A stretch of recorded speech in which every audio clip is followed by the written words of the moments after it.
So now is the time. We have a pleasure to have a talk by Professor Andrei Smilga, who will tell us about spin 7 instantons in 8 dimensions. Okay. Okay. Please, 30 minutes. Okay, so first, of course, I would like to thank the organizers for inviting me, but in my case, it's not only politeness, it's some essential gratitude, because I learned about this conference rather late. And I kind of managed to jump in the last carriage of the departing train. And as far as I understand, by that moment, the program of the conference was already nearly fixed, but still, Misha Vasilyev and Ruslan Metsayev managed to squeeze me in, and I appreciate it. So I will talk about, well, it's my more or less almost last paper, about 8-dimensional gauge fields, some, well, topologically non-trivial solutions. And you know, well, it's always difficult to perceive the talks, even presented just in live way, and especially by Zoom. So I think it's a general rule that bad speakers are just not able to convey any information to the listeners. Good speakers may be able to at least one new formula to, well, to send through. Exceptionally good speakers can send 2 formulas, and just the speakers which I don't know with whom one can think about this case, maybe about Feynman or somebody, can squeeze 3 formulas in half an hour talk. So I'm not particularly good speaker, but my goal is just to show you one new formula. And we'll come to that, but I still have half an hour, and this formula will be served with some setting. And I will start with something which you know very well. It's always reassuring to listen to something which you already know. I know it by my own experience. And so I start with just ordinary instantons. So just remind you what is it. So consider some non-abelian SU2 field in 4 dimensions, and require that the field density decays faster at spatial infinity. And then it's known that there is topological invariant Pantragian index, which, well, doesn't change under smooth deformation of the field. Well, I will dwell on that because it will be the same in 8 dimensions later. So just to fix some, I don't know, starting point. So this integrand is exterior derivative of some form, which is also well known. And so if the field decays at infinity, you can express this integral Euclidean for space as an integral over 3 sphere at spatial infinity. And as A is just the gauge field, so it's pure gauge, then this F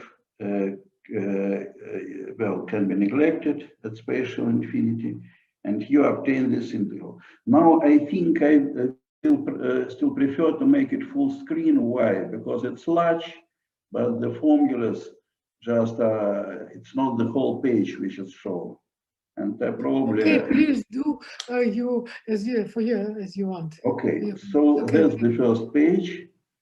Mm-hmm. Now there are topologically non-trivial mappings of 3 sphere into SU2. SU2 it's also 3 spheres. We know the corresponding homotopy group is Z. The simplest non-trivial mapping. Well, Andrei, I'm sorry, but it's not. It's a little bit too tiny, at least. Okay, so I go back. Yeah. Oh, I go back. Okay. So that's the simplest non-trivial mapping. Now, Andrei, excuse me, maybe you can put not 169, just put 125 something. where 169? I don't understand. 69 in the top in the bottom of the top line. You see a big plus in your screen. The PDF file. Yeah, yes, a PDF file, yes. Just or what big kind plus. of Okay, understand. Understand. Small, let's make it smaller, yes. Okay, And okay, this way. you can Okay, adjust. I understand, yes. That's fine, yeah. Okay, thank you. It's a pure gauge, so each can be presented in this way. This sigma mu matrices, very well known notation. Sigma mu and sigma mu dagger. So that's this structure. And all the gauge field with these asymptotics have not Pendragon index, but probably this one index is equal to 1, just the degree of mapping, right? Now, for later, I will need a little bit different form for this mapping in 8 dimensions. And so I just note that one can present it in a little bit different way, making this variable change, and then our SU2 matrix is parameterized in this way. This one bolt is unit matrix, right? Now, in this term, in these terms, instead of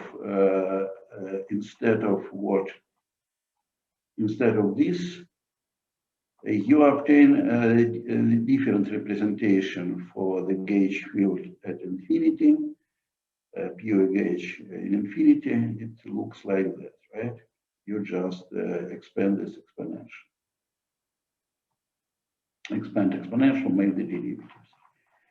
Now, what are instantons? Instantons are these topologically non-trivial configurations which realize the minimum of the action, right? That's the action.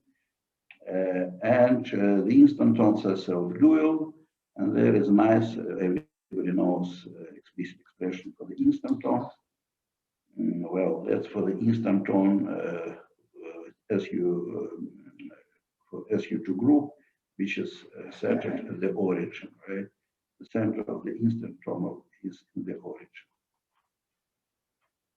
Okay, so that's something very well known, and now something which also is very well, not so very well known, but known, because the spin 8 instantons were constructed about 35 years ago. I will later show you the references.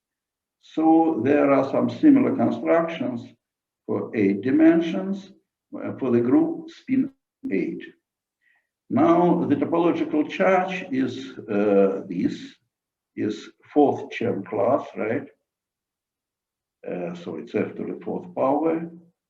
And now the integrand again can be represented as an exterior derivative of some 7 form. This is the 7 form, right? Now, if the field vanishes at infinity, then this topological charge can be represented as this integral. It's g minus dg to the 7th power, not to the 3rd power. The coefficient is also can be fixed. And also there are topologically non-trivial embedding of 7th sphere into spin 8, right? The spin 8 has dimension much larger than 7, so it's still mapping of spin 7th sphere into this group, right? Now, what are non-trivial such embeddings? And one embedding was known for a long time, and I write it here. So it's constructed in the same way as the embedding of S3 into SU2, right? Now here gammas are 7 matrices, which are not, well, gamma matrices in 8 dimensions. Gamma matrices in 8 dimensions have, well, they're 16 times 16. But these gammas are the matrices 8 by 8, purely imaginary antisymmetric 8 by 8 matrices, which will satisfy the Clifford algebra. So these gammas are not analogs of 4-dimensional gamma matrices, but they are analogs of Powerli matrices, right? What are Powerli matrices in 4 dimensions? These gammas are in 8 dimensions. So they satisfy the following Clifford algebra and also this condition. And there are many different particular representations for these matrices. One of them is written here, so it just stands a product of some particular Powerli matrices, right? Now, with these gammas, the generators of spin 8 group, so there are how many? 28 generators. They can be represented in this way. Again, it's very similar to what we had in 4 dimensions. In 4 dimensions, we had this construction, this structure. And here we have this structure where this gamma m runs, large M runs from 1 to 8, and small m will run to 1 to 7, right? So you see it's exact analogy of representation in 4 dimensions. And now the generators are the following. So there are 28 generators, and 21 of them are generators of also spin 7, where large M and large M are actually small m and small m. Also, there are just gamma, and there are also generators. Now,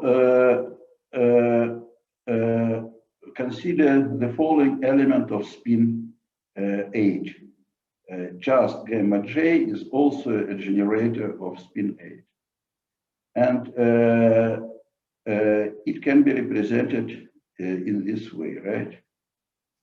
It turns out that it can be represented in this way. Now, the instanton, spin 8 instanton, is a configuration of, well, fourth Chern class topological charge 1, which has the pure gauge asymptotics written here. Now, if it's instanton, then it realizes the minimum of some functional, action functional. And what is action functional here? It's not quadratic in F, it's fourth power quartic in F. So F wedge F, and that's the dual of F wedge F. That's the functional, which our instanton, the minimum of which our instanton realizes. And this instanton satisfies non-linear self-duality condition, not linear, F equals to F dual, but non-linear, like that. F wedge F is equal dual to dual of F wedge F, right? Now, the explicit form of the instanton centered of 0 is very simple and nice. It's again a direct analog of a 4-dimensional instanton. Excuse me, can I ask a question? Yes. To what extent this nonlinear self-duality condition is natural? I mean, I would, for example, I could write a nonlinear condition like F equals star of cubic power of F. Well, if you are interested in the minimum of this function, you may be not interested in the minimum of this function. Yeah, But I mean, yes. If you are interested, then I say that the fields which realize it have satisfied this condition. That's the only thing which changes. Yeah, I mean, I mean the question sort of from the different side. In the action in 4 dimensions, we had f batch f, which whose minimum was the instanton which realized the self-duality condition. However, here we have f to the 4th power, and in principle, I could search for instantons which realize a different nonlinear self-duality condition, like f equals star of f cube. Okay, I understand. A star of f cube. Yes, because you cannot have star of f because f is 2-form, right?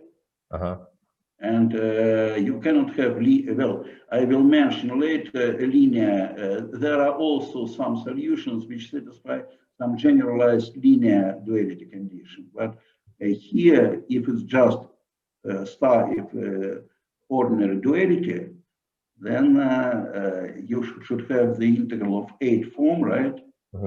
And that's the 8 form which is region, right?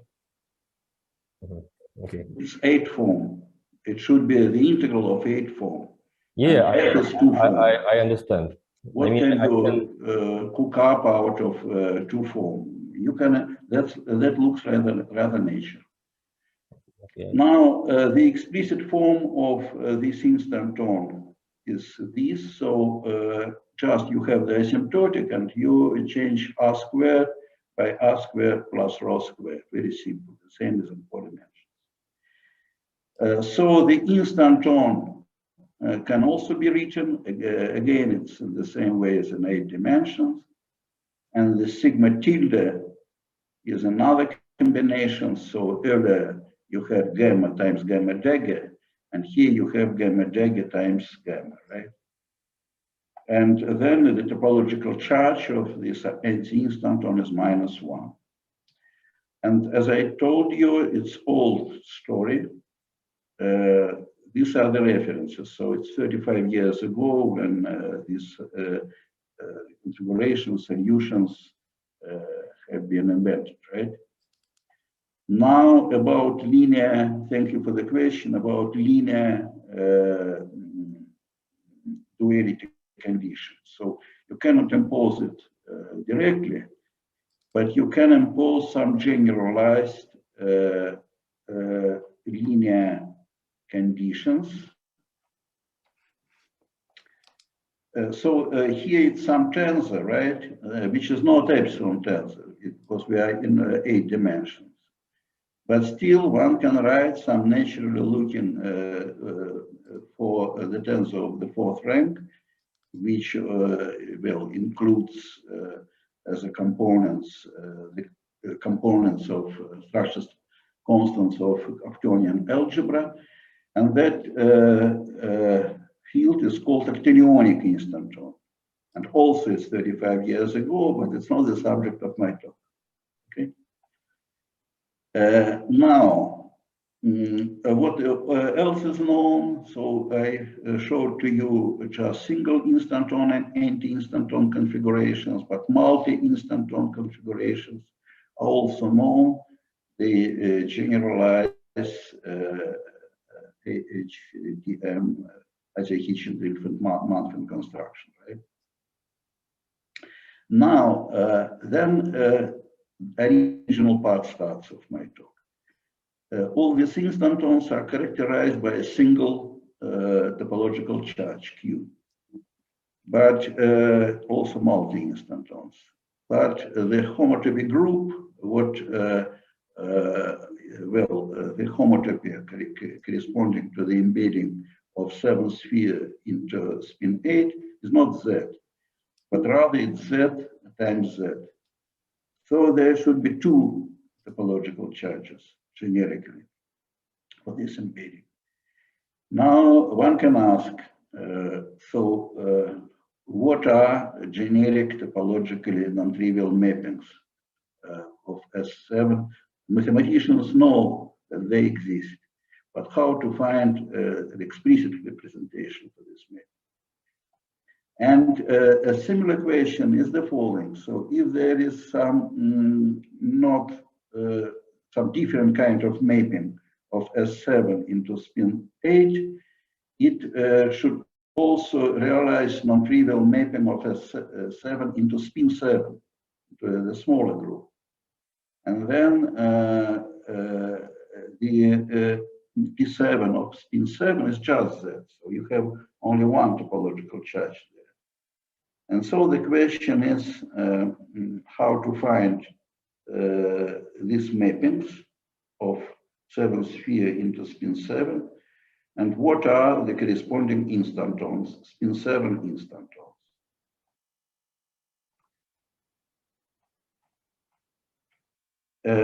Now, just a remark that the embeddings like that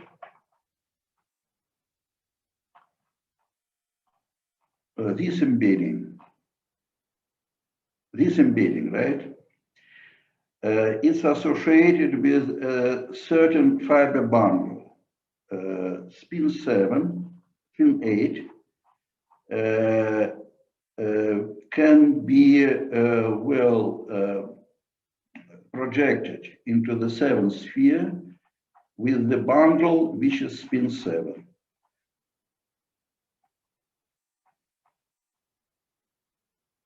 So spin 8, the base is 7th sphere, and the fiber is spin 7. So you have 28 parameters, here 21 parameter, and 7th sphere has 7 parameters.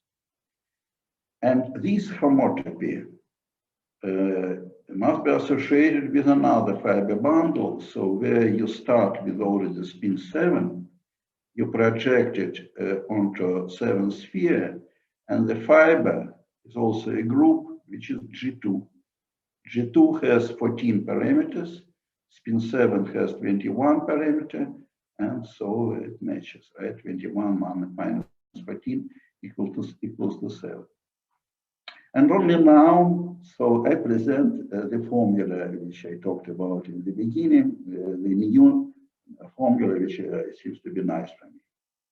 So that's the embedding, non-trivial embedding of S7 into spin 7.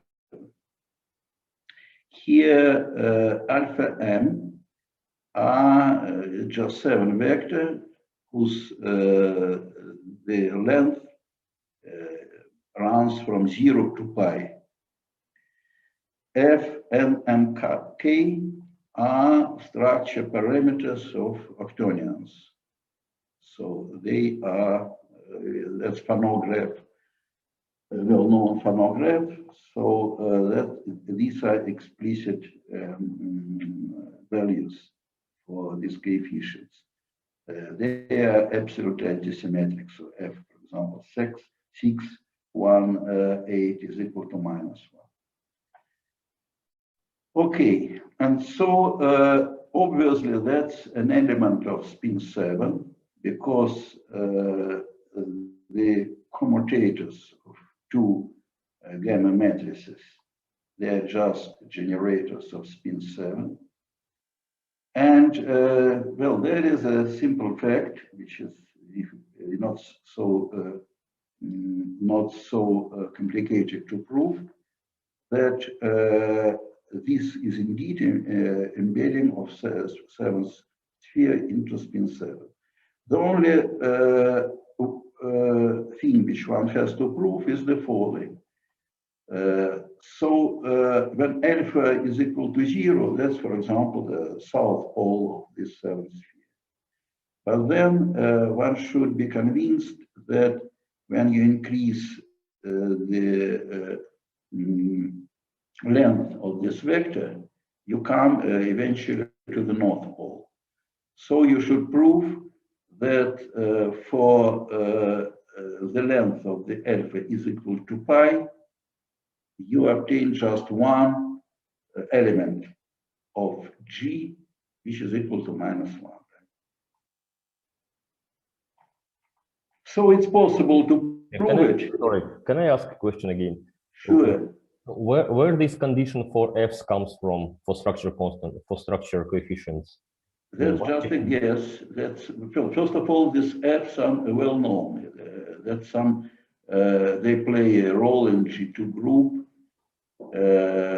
That's how octonions are multiplied one another. When quaternions multiply one another, then you have just epsilon ijk, right? Yes. And when octonions are multiplied, for example, the product of octonion 1 and the base, there are 7, the base of octonion algebra is 1 and 7 elements, E1, E2, up to E7. And so this says to you that when you multiply E1 and E6, you obtain E5. Yeah.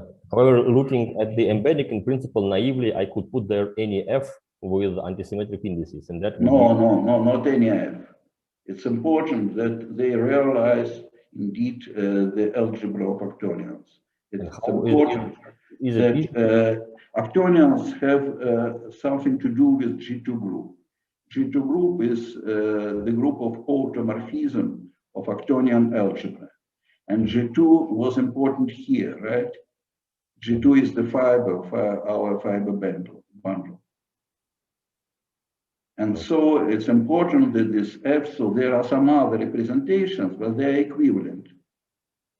They should realize indeed the algebra of octonions. Still, it's probably we could postpone that for the discussion. Well, Edward, can you maybe postpone your question to the end of my talk? Is it possible? Because I still have something else to say. Now, that's the theorem. How can it be proven? Well, first, one can it's sufficient to show that this G, when the length is equal to pi, is equal to -1. Direct it first along the first spatial axis. Then you just have explicit values for these constants f, and you see that our G is the exponential of, that's the exponent, right? Now, by commentators of gamma matrices, you can see that gamma 3, the product gamma 3, gamma 4, commutes with gamma 5, gamma 6. So you can disentangle of this exponent, write it as a product of 3 exponentials. And each such exponential is -1, so we obtain -1. That's for alpha directed along the first axis, along the second axis, it's similar. But how to prove that it's so also for any axis? It's not so trivial because this tensor is not an invariant tensor of rotation group in 7 dimensions, of spin 7 of SO7 group. It's invariant tensor of G2 group. And so it's not so trivial that G is equal to -1 for any direction of this vector alpha. But it's so. Probably I will skip the proof. One can do it. That's the proof, right? And also one can show that it's indeed related with this fiber bundle.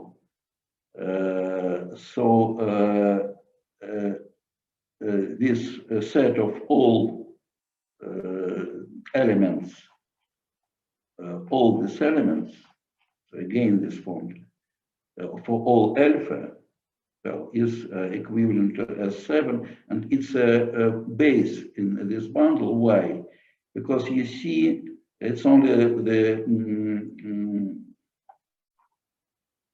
well, okay, I will skip it. I can prove it, but I will skip it.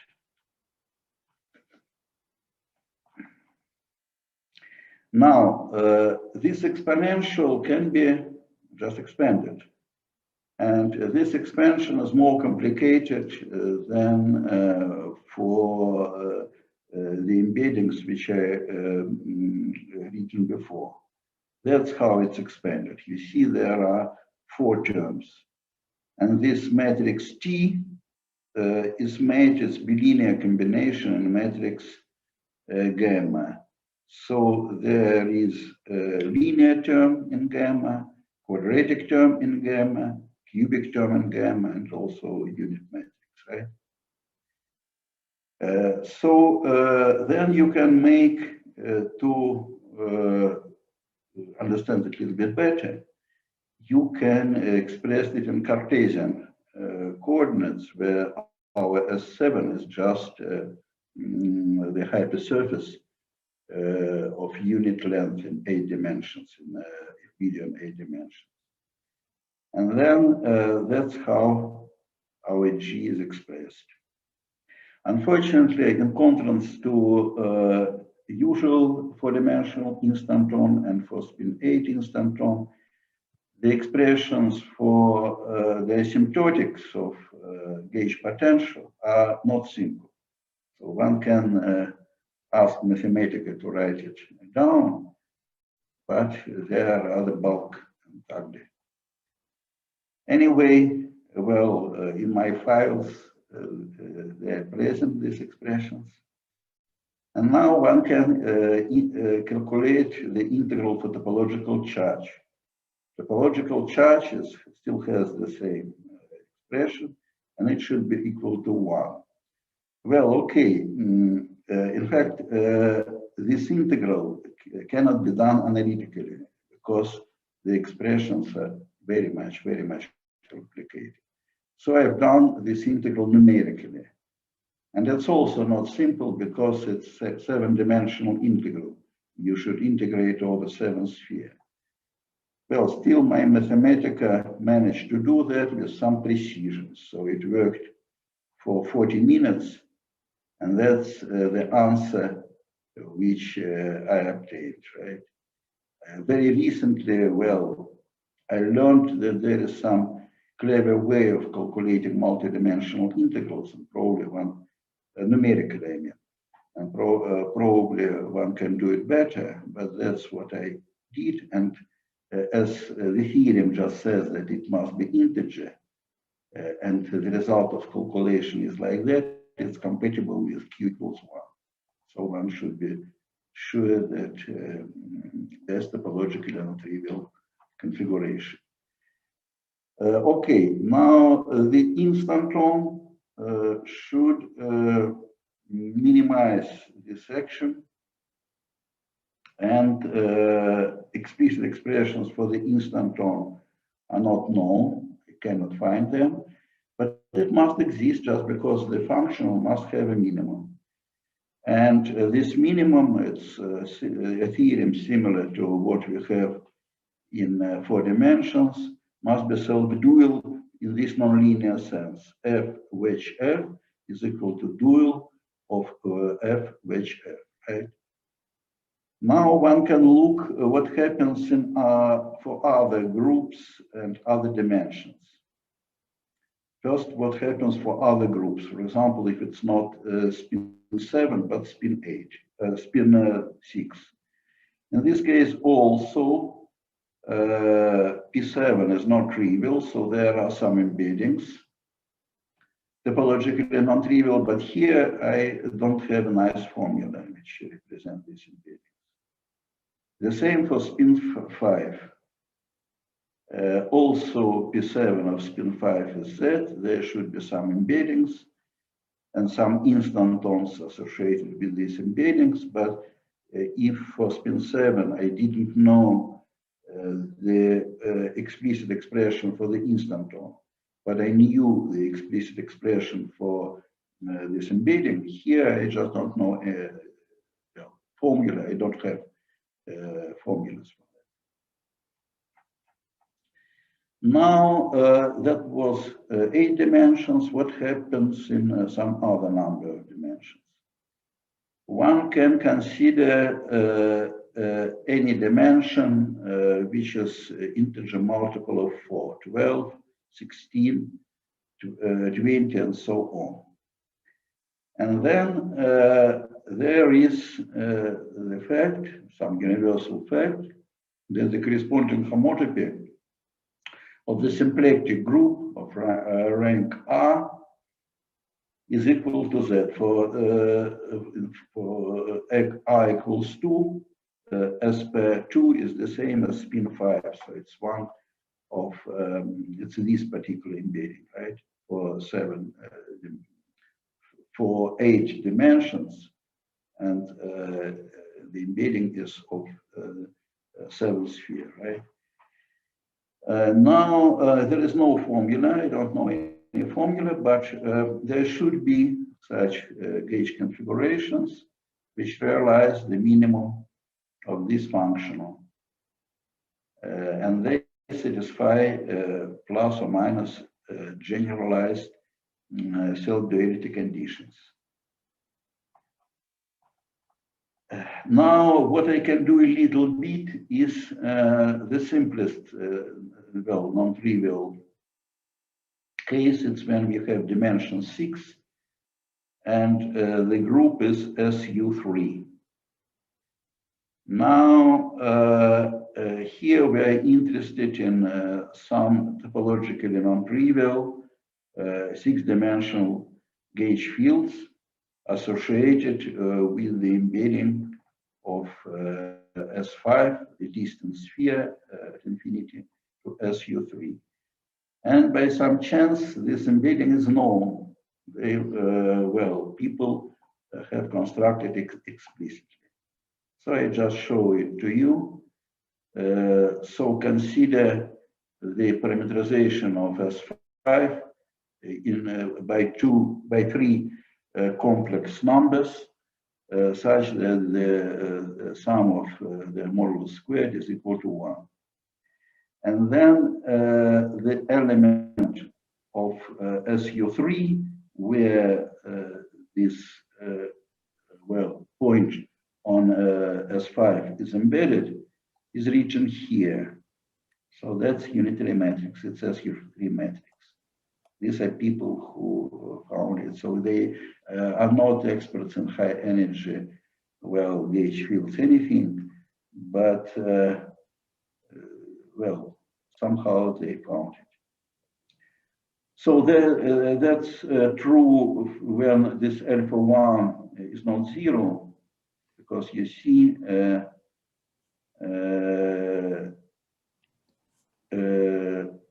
so it's true when alpha 1 is not 0. And there are similar expressions when alpha 2 is not 0 and alpha 3 is not 0, and the whole S5 is represented as union of these 3 embeddings. But in 6 dimensions, you don't have self-duality conditions. So the topology, there are gauge field configurations which have the asymptotics at infinity g minus 1 dg, and here is g, right? But you cannot minimize any reasonable functional because that's associated with the 3rd Chern class, the trace of f cubed, right? And so there is no self-duality condition. Instantons, some generalization of instantons exist only in dimensions which are integer multiple of 4. Well, okay, so that's what I wanted to tell you about. I understand very well that it's not physics, but it's rather mathematics, but it's mathematics which is related to physics, which we all know and appreciate. Okay, thank you. Okay, thank you for your interesting talk. Please, question? Edward, have you more questions? Yes, I have Okay. some questions. I would like to return to this discussion of self-duality, which I understand very well. So if I understand, you consider the action of quatic order in F, like F squared, wedge star F squared. Yes. Can I instead consider the usual action like F wedge star F in 8 dimensions? And then consider duality relation, which is star F equals F cubed. Star F is equal to F cube. Yes. Then can I nobody did it, so I don't know. But still, look, if F star is equal to F cube, how are you going to minimize the standard action? It's not a minimum of standard action. so you are saying that in this theorem that they always minimize the action will not work in this case? No. Because it's not even, No. okay, I see. I see. And the other question concerning this formula for G for spin 7, so do you require that G times G should always be the embedding of the S7? Please repeat. So there's the formula, I was looking for that. Yeah. There's the formula, and what is your question? If I multiply two G's defined like that, do I obtain also G, which is embedding of S7? Well, no, it's also not so in. Okay. Yes. Yes. Yes. Okay. Well, it's simpler because it's the element of spin 7, right? If you multiply it over, you obtain the element of spin 7. And it's important that when the length of this vector alpha is equal to pi, then just 1 point. So you first go over the whole S7, you go in the group from 1 to -1. And then you go from minus to 1 to 1 again. Yes, the product. That's some embeddings with higher topological charge, you mean. Probably this topological charge would be very large. You know, if you multiply two embeddings for S3 into SU2, you obtain an embedding with topological charge 8. Not with topological charge 2, but with topological charge 8. And here, I guess it would be topological charge 2 to the power 7, 128. It's not responsible, but that's my first guess. Okay, more questions, please.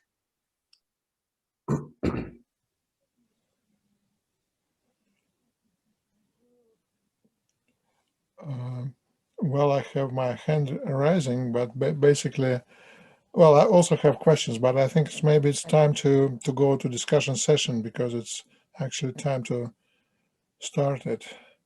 And then we can continue ask questions to Andrei and other speakers as well. Okay.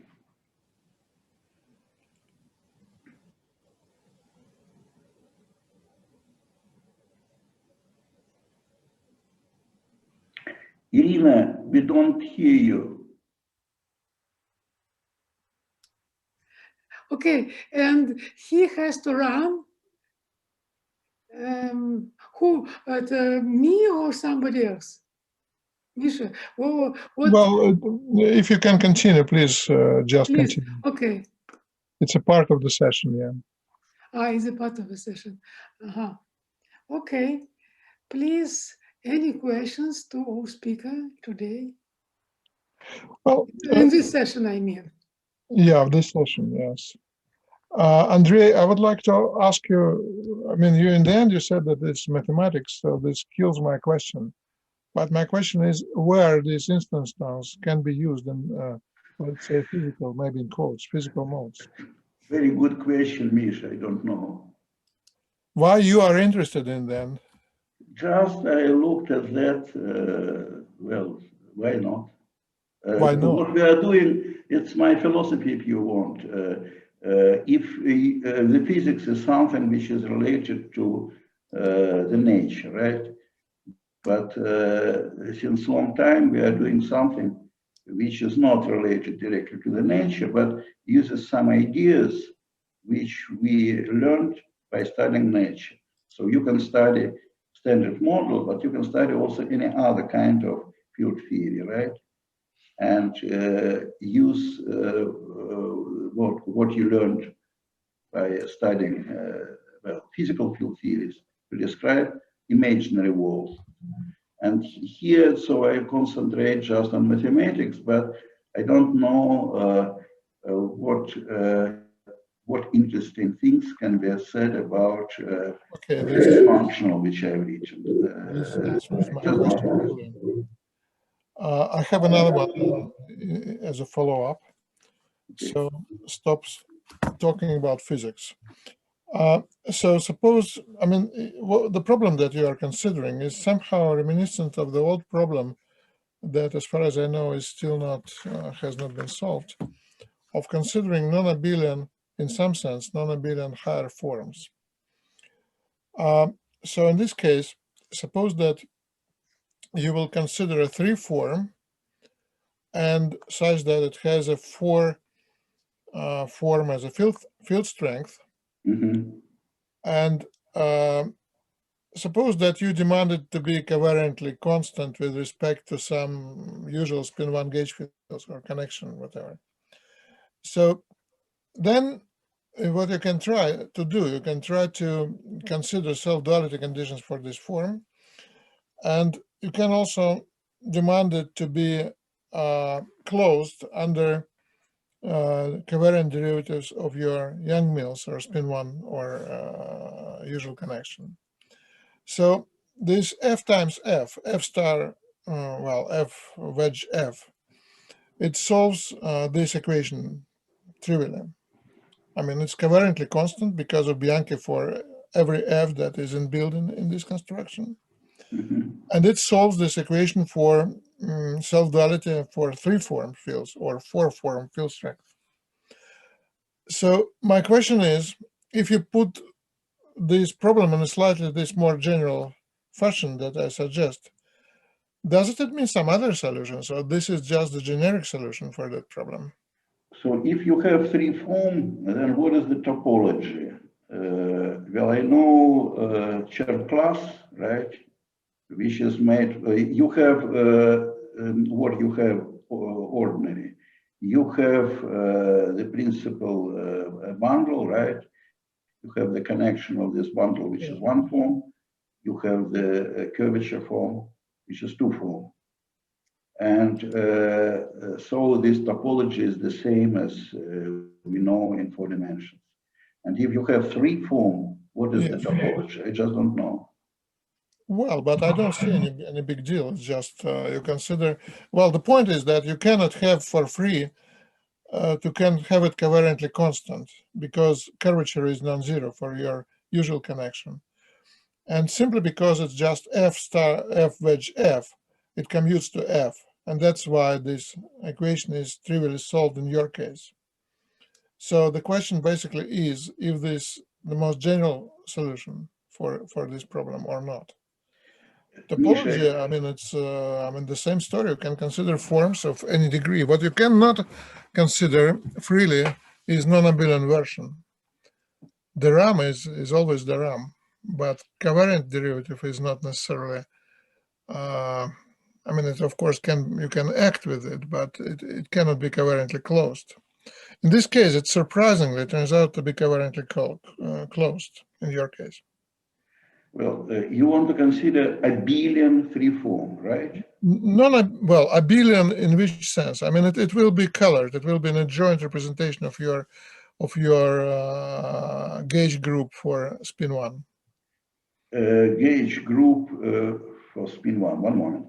So 3 indices, just spatial indices, and 1 group index. That's what you want to consider, right? Yes, 3 form, right? 3 form. Okay, and so my question was, what is the relevant topology? I don't understand. So if it's 1 form, then it's G minus 1 at spatial infinity, d mu G, right? So it's only 1 vector index. And if you have 3 indices, how you write it, I just don't know. I don't know either, but I know that there is that Poincaré lemma, so I can solve this equation by Poincaré lemma. What you write, pure gauge condition, is just Poincaré lemma, nothing else. Poincaré lemma, what is it? Sorry, I don't know. Oh, that means that every locally every closed form is exact. Is D of something. So this is why locally every closed form is exact. So now you want to consider three form which is closed, okay? Which is closed. It will be covariantly closed. Okay, I have a feeling that it goes too far. I mean, but take it just as a suggestion. I see that your ansatz solves somehow the problem that people were interested for in the context of non-abelian higher forms. It does not solve this problem, but it gives a kind of intermediate type of solving it. Okay. Well, okay, Misha, maybe you are right. We can discuss later if you like. Yes, maybe you will discuss privately. Yeah. Okay. Yeah, very good. More questions, please.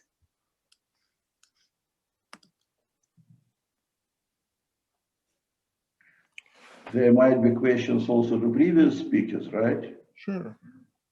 Sure. Yeah, of course, yes.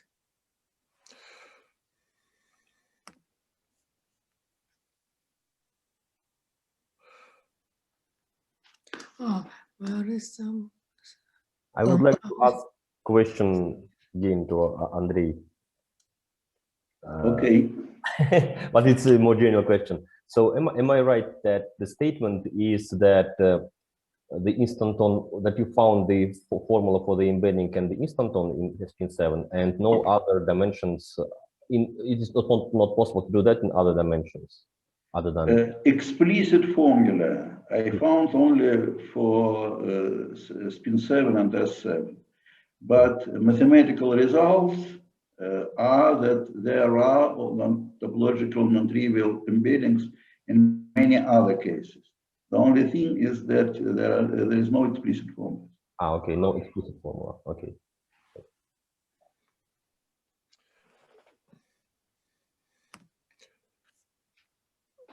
Mm-hmm. May I ask, do you want to ask more? I want to ask Zhenya Ivanov if possible. Okay, please. Zhenya? Maybe Zhenya disappeared. Zhenya, are you here? Are you around? Maybe yes, I try to find him in the list. Well, he switched on his video. I'm here. Okay. Yes. Zhenya, I missed some point I would like to ask you in the end of your talk. Yes. It's probably very elementary, but I just missed. It's probably important once I don't understand. So when you were considering this n equal 1,1 supersymmetry in 6, Yes. you ended up with a statement that there are some invariants which are n equal 1,0, which are invariants. Yes. And I missed some, and that was it was said, or at least I understood you in a way that this implies that the corresponding counterterms are possible, right? Yes. Yes. I'm somehow I missed the point. I mean, why n equal 1,1 supersymmetry is respected in that case? Can you comment on that? 1,1 supersymmetry in this case exists only on shell, while 1,0 supersymmetry still exists off shell. I mean, yes. These guys are off shell 1,0 invariant, and so explicit quantum calculations could give such terms in quantum case, but it is not evident that they could give it. But I mean, otherwise, if invariant has only on shell 1,0 invariants, yes, then they never can appear in the framework of quantum superfield calculations in the point. Okay, so you mean that within this formalism they will never appear? So they can select how to say it's a sort of non-renormalization theorems. If you have some only on-shell 1-0 supersymmetry in given invariant, then it can never appear in the quantum calculation, because in quantum calculation you will get always 1,0 of shell supersymmetry. Is the point. So may I just comment? I still don't understand. Maybe I will answer Misha's question, and maybe not answer, but just want to say that these invariants, which Jenny talked about, can be constructed if it's only, for example, up to 8 dimensions. They can be also constructed using only 1,0 superfields. Yeah. But the expressions are long and not evident. And there is this 1,1 technique of double harmonic superspace, which allows one to derive these expressions for larger dimensions. So I don't know whether this is an answer. Let me put it like this. Yes, let me comment one more. But in case of in some cases, this 1,1 invariants indeed give you have off-shell n equal 1,0 representation. But in some cases, for instance, for d equal 8 case, if you write it in terms of n equal 1 superfields, you will find that this n equal 1 superfield 1,0 superfields should be necessarily on shell. I mean, but in one cases, one have on shell 1,0 supersymmetry, but in other cases, you have off shell n equal 1,0 supersymmetry. Okay, so let me ask again. My question was essentially whether it is guaranteed that even on-shell version of n equal 1,1 supersymmetry is around is respected by this invariance or not? Is it, I mean, yes. on-shell, is it there or not? No. On shell 1,0 always is there. Okay, so that answers my question. Thank you. Mm-hmm. More questions, please. I don't see any raised hand.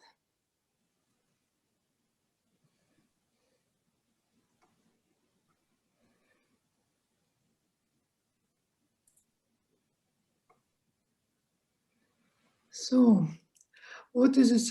Okay, there is one more question. Zhenya Ivanov, please ask a question. My question is to Andrei. What do you think about such possibility that this duality conditions in 8 dimension could appear as in some kind of supersymmetric mechanics or something like this, coupled to some external gauge field in 8 dimensions? Like, I mean, this standard self-duality appears as from requirement of n equal 4 supersymmetry, for instance, when you couple supersymmetry to some. Okay, that's a good question. I don't know again, but that's a good question. Thank you.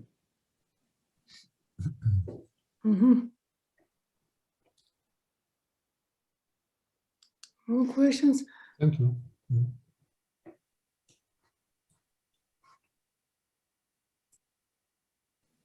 Okay.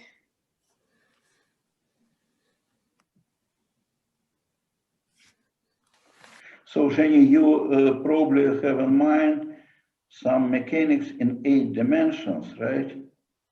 And okay. Yes. Some quantum mechanical system, supersymmetric, maybe in 8 dimensions. Yes. Interesting to think about it. I don't know. Some mechanics is 8 bosonic. Is 8 bosonic variables. I understand it.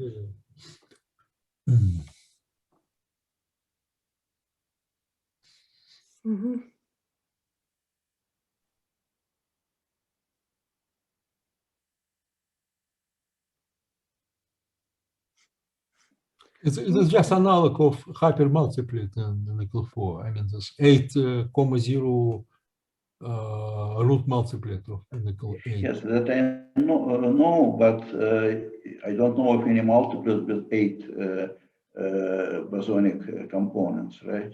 No, you have it in the paper with Olaf and Stepan.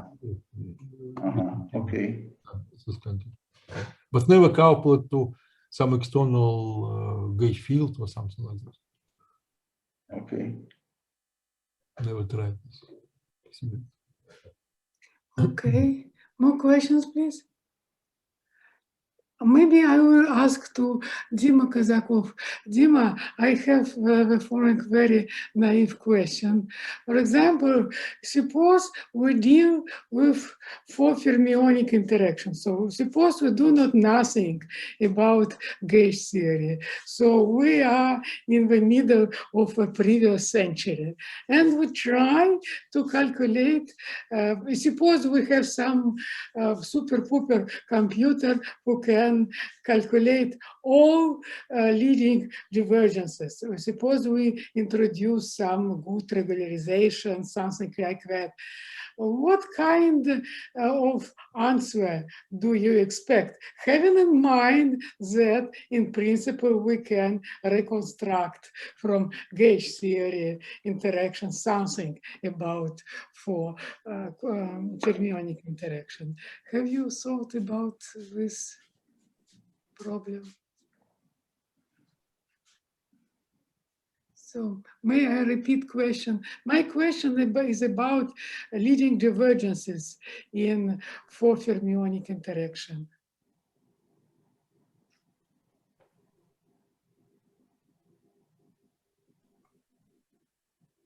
Are you here? No. Maybe he is not here. Okay, but in any case, I can call him by telephone and ask the question. Yes. Okay. If there is no more question, let me thank everybody for participation in this interesting session. And we have a break, as I understand, 5, yes? Or 5:30. So the next session will start. Sorry, my program. 6:30, you know. 5. 6? No, let me. So next session it will be at 4. At 4. No. Oh, at 5. At 5. At 5. 1 hour. I'm reading what is I have in my screen. I'm very, of course, I guess at 5, but there is a misprint in the program. No, in the program is okay. It started. This is a break. I see. This is a break now. This is 1 hour. I'm sorry. I'm sorry. This is 1 hour break. So we will meet together approximately in 1 hour. Okay. Okay.